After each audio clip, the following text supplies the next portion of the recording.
यह विचार नहीं करना चाहिए। ध्यान दीजिएगा, मैं पूर्व में निवेदन किया था कि श्रोता 3 प्रकार के होते हैं। कौन कौन से? एक होते हैं कि कथा जब 3 प्रकार के ना, उत्तम, मध्यम और अधम। उत्तम कौन से श्रोता हैं? सबसे श्रोता तो राम कथा सुनी बेको रसिया, राम बेको रसिया, राम कथा सुनी बेको रसिया, राम कथा सुनी बेको रसिया, राम कथा सुनी बेको रसिया, राम कथा सुनी बेको रसिया, राम कथा सुनी बेको रसिया, राम लखन सीता मन बसिया, राम लखन सीता मन बसिया। यत्र यत्र रघुनाथ कीर्तनम तत्र तत्र कृतमस्तकांजलिं बाष्पवारि परिपूर्ण लोचनम। महाराज कहते हैं कि जहां जहां पर भगवान की कथा प्रारंभ होती है तो सर्वप्रथम उस कथा पंडाल में कौन बैठते हैं? हनुमान जी महाराज। ये उत्तम श्रोता है। यत्र यत्र रघुनाथ कीर्तनम तत्र तत्र कृतमस्तकांजलिं। जहां जहां पर भगवान की कथा होती है वहां वहां हनुमान जी सर्वप्रथम जाकर बैठ जाते हैं। और जाते कब हैं? जब सब लोग चले जाते हैं। जब तुलसीदास जी कथा श्रवण कराते थे तो महाराज उनके मन में रहता था कि राम जी का दर्शन हो जाए, राम जी का दर्शन हो जाए। ध्यान से सुनना। तो संतों ने कहा कि देखो भैया, राम से मिलना तो इतना आसान नहीं है, लेकिन हाँ यदि कोई मिलाने वाला आपको मिल जाए तो सहज रूप से आप मिल सकते हैं। तो भाई मिलाने वाला कौन मिलेगा? बोले कि हनुमान जी। राम दुआरे तुम रखवारे, राम दुआरे तुम रखवारे, ओ राम दुआरे तुम रखवारे, राम दुआरे तुम रखवारे, राम दुआरे तुम रखवारे, राम दुआरे तुम रखवारे, होत नया जाति पैसारे। तो हमें मिल जाएगी, राम जी का दर्शन भी हो जाएगा, लेकिन उनमें एक व्यवधान है। क्या? तो द्वार पर ही खड़े हैं भगवान हनुमान जी गदा लेकर के। भगवान श्री राम के चरणों में प्रवेश करना, चरणों की पराभक्ति इतनी आसान नहीं है। आपको पहले हनुमान जी से मिलना पड़ेगा, घूस देना पड़ेगा। एक मंत्री से भी यदि कोई व्यक्ति मिलना चाहे तो उस मंत्री से डायरेक्ट तो मिल सकता है क्या? प्रत्यक्ष रूप से। उनके जितने मंत्री जितने होते हैं, पहले उनसे अपनी हाजिरी लगानी पड़ती है कि थोड़ा मेरा कार्ड भी पहुंचा देना, थोड़ा मिलना है। उन लोगों की चापलूसी करनी। तो बोले कि मैं तो नित्य प्रतिदिन सायंकाल को कथा सुनाता हूं, लेकिन हनुमान जी दर्शन नहीं दिए। बोले कि आप देखे नहीं ढंग से। ध्यान दीजिएगा, तुलसीदास जी कथा करते थे तो संतों ने कहा कि ध्यान से देखना, एक कोने में कोढ़िया बैठा होगा। कोढ़िया समझ रहे होंगे? विकृत व्यक्ति, रोगी व्यक्ति, वो किनारे बैठा होगा। सबसे कथा में सबसे पहले आता होगा और सबसे अंतिम में जाता होगा। बस पकड़ लेना जाकर उनको। तुलसीदास जी कथा श्रवण कराना जो ही प्रारंभ किए, देख रहे हैं कि एक व्यक्ति पहले ही आकर के बैठ गया। अब तो कथा तो इनकी चल ही रही है, लेकिन मन में यह विचार चल रहा है कि कब कथा समापन करूं कि जाके चरणों को पकड़ लूं। कथा चलती रही, कभी कभी भाव से वह जो रोग युक्त व्यक्ति था वह आनंदित से कथा श्रवण कर रहा था। कथा समापन हुई, सब लोग जाने लगे तो ये बैठे रहे। जिन ही सब लोग गए, कथा का पंडाल जो है समाप्त हुआ, अपने खाली हुआ, रिक्त हो गया। ये भी धीरे से निकलना जा रहे थे, अब तो जा ही नहीं रहे हैं। ध्यान दीजिएगा, कथा पंडाल जब रिक्त हो जाती है तब ही हनुमान जी जाते हैं, ये ध्यान दीजिएगा। वो चाहे श्रोता हो चाहे वक्ता हो। अब वो रोग युक्त व्यक्ति, कोढ़िया व्यक्ति वहीं पर बैठा रहा, तुलसीदास जी नहीं बैठे रहे, वो भी नहीं जा रहे हैं, ये भी नहीं जा रहे, ध्यान दीजिएगा। अब बेचारा आधा घंटा हो गया, सब लोग चले गए, वो जा ही नहीं रहे हैं। अब तुलसीदास जी बोले कि भाई तुम भी जाओ, तो बोले कि आप पहले चले जाओ। समझ गए कि ये तो हनुमान जी ही हैं, क्योंकि जब तक से कथा समाप्त वो पंडाल खाली नहीं होगा तब तक से जाने वाले नहीं है। जा करके उनके चरणों में गिर पड़े, बोलिए भक्त वत्सल भगवान की। बोले कि हे प्रभु, अब आपका दर्शन हो गया, अब हमें तो परमात्मा श्री रामचंद्र जी का दर्शन करा दो। तो वही हनुमान जी ने तुलसीदास जी को ज्ञानोपदेश दिया कि अरे क्या कहें, चित्रकूट के घाट पर भई संतन के भी, चित्रकूट के घाट पर भई संतन के भीर, चित्रकूट के घाट पर भई संतन के भीर, चित्रकूट के घाट पर भई संतन के भीर। तुलसी तिलक देत रघुबीर, सियावर राम जय जय राम, जय प्रभु राम जय जय राम, करो कल्याण सीताराम।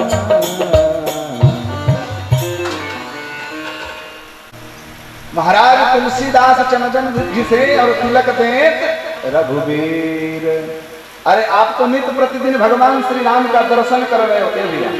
बाबूजी थोड़ा सा बेंच को जो है ना थोड़ा उधर खींच लीजिए, दो आदमी लग करके थोड़ा बेंच को उधर पीछे खींच लीजिए। सबसे पहले और जाते हैं सबसे बाद में। अब मध्यम श्रोता कौन है कि आते हैं समय से और जाते हैं समय से।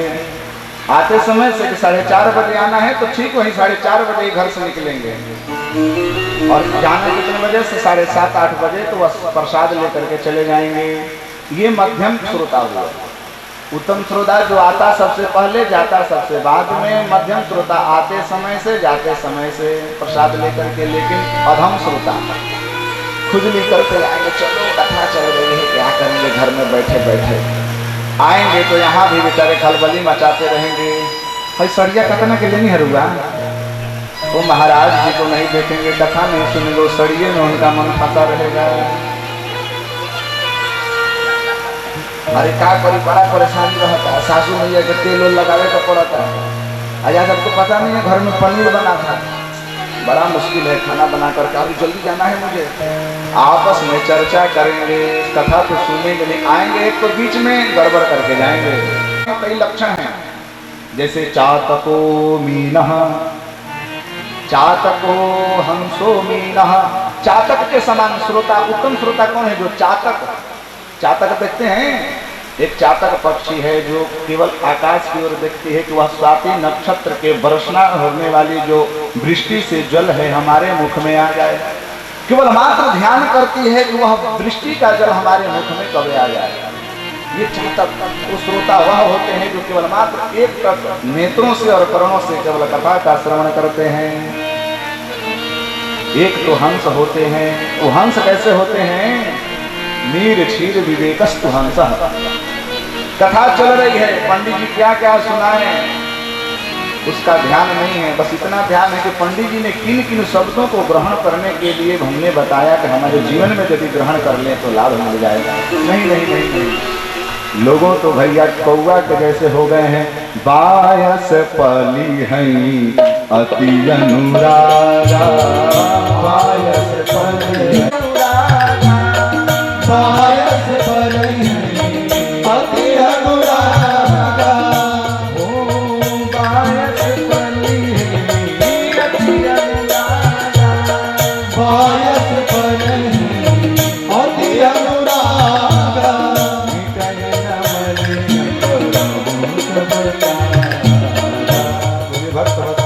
भैया ये वाली तो कहानी आपने सुनाई ही नहीं।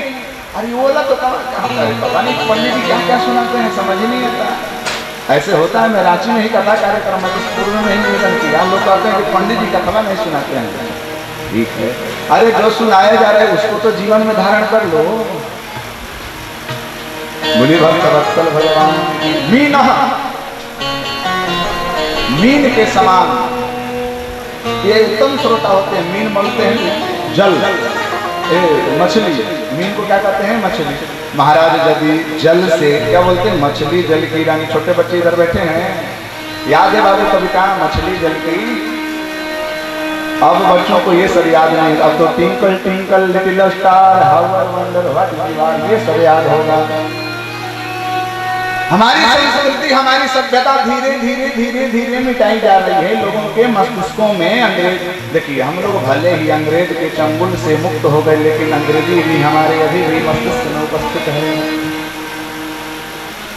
शारीरिक गुलाम ही गुलाम नहीं कहा जाता, मानसिक ही सबसे बड़ा गुलाम है। शारीरिक गुलाम नहीं है। हम भले ही अंग्रेजी से मुक्त हो चुके हैं, लेकिन अंग्रेजी हमारे जीवन में है। एक बच्चे से यदि आप कहते हो कि तमेव माता च पिता तमेव सुनाओ, तो महाराज बहुत भगवान की कृपा होगी, जिसके घर में संस्कार होगा वो सुना पाएगा। नहीं तो अब तो 1 2 3 2 1 जा 2 3 कैसे। लेकिन अरे बड़े बड़े लोग हैं जिनको बोल दो एकम से इतनी जब तक उसका पानी है, अपनी लड़की रानी है, जीवन उसका पानी है, हाथ लगाओ डर जाएगी, बाहर निकालो डर जाएगी, हाथ लगाओ डर जाएगी, बाहर निकालो डर जाएगी। जीवन वैसा होना चाहिए मछलियों के जैसा, जिस प्रकार से मछली को यदि आप जल से बाहर करो महाराज तड़प करके मर जाएगी, ठीक उसी प्रकार से भगवान की कथा में ऐसी हम लोगों के जीवन होना चाहिए कि हे प्रभु, भगवान की कथा यदि हमारे कर्णों में न आए तो ऐसा लगा कि ओ हो प्राण ही निकल जाए। यदि भगवान की कथा ही हम लोगों का प्राण बन जाए तो महाराज यह उत्तम श्रोता का लक्षण कहा गया है। श्री विष्णु श्रवणे परीक्षित भवत बैया सखी कीर्तने। भगवान श्री सुखदेव स्वामी जी महाराज परीक्षित को यहीं पर तो प्रश्न प्रारंभ ही होगा। परीक्षित को जब कथा श्रवण करा रहे थे तो सप्त स्कंद, अष्ट स्कंद, नव स्कंद तक उन्होंने चर्चा की बड़े विस्तार के साथ। जब कन्हैया का बाल कृष्ण लीला, उनका जन्म आदि की कथा जब सुना रहे थे तो तुरंत ही एक क्षणों में उन्होंने समाप्त कर दिया।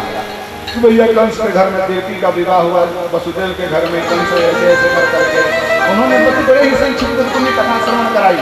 बोले कि जय जय सिया राम, अब तुम चलो अपने घर में, चलो अपने घर से। जी ही परीक्षित ने सुना कि बस कन्हैया का चरित्र 2 मिनट का है तो महाराज मूर्छित हो गए। प्रभु, जिनकी दिव्य लीला और जिनके दिव्य चरित्रों का श्रवण करने के लिए मैंने समस्त चरित्रों का संक्षिप्त रूप में सुना कि मैं उन भगवान श्री कृष्ण की लीलामृत का श्रवण करूंगा जिन्होंने मुझे अपने गर्भ में रक्षा की। अब प्रभु उन्हीं का चरित्र आप छोटे में सुना रहे हैं। परीक्षित से कह रहे हैं, सुखदेव स्वामी जी महाराज कह रहे परीक्षित, मैं इसलिए तुम्हें थोड़ा सा चेक कर रहा था, 4 दिन से बैठे हो, कम से कम खड़े होकर के जलपान तो कर लो। नैतासी दुसहा चुनमाम त्यक्तो दमपि बांधते पिबंतम तम मुखाम्भोज च्युतम हरि कथामृतम। हे प्रभु, अब मुझे जो आप कह रहे हैं कि प्यास लगी होगी, प्यास पानी जा करके पी लो, भूख लगी होगी भोजन कर लो, तो महाराज नैतासी दुसहा चुनमाम त्यक्तो दमपि बांधते, न मुझे भोजन बाधा डाल रही है, न मुझे प्यास बाधा डाल रही है। किस प्यास की बात कर रहे हो? उसी प्यास की बात कर रहे हो जिस प्यास के चक्कर में आज हमारी दुर्गति होने वाली है। 7 दिनों के मृत्यु उस प्यास के कारण ही तो लगी है। तो हे प्रभु, उस जल की मुझे आवश्यकता नहीं है, जिस जल के लिए मुझे 7 दिवस के लिए मरने की मुझे शाप लग गया है। प्रभु, अच्युतम हरि कथामृतम, बस आपके मुख से निर्धरित हो रही वो भगवान की लीलामृत यदि हमारे कर्णों में आएगी महाराज, तो हमारा समस्त प्यास मिट जाएगा। यह भाव होना चाहिए श्रोता को।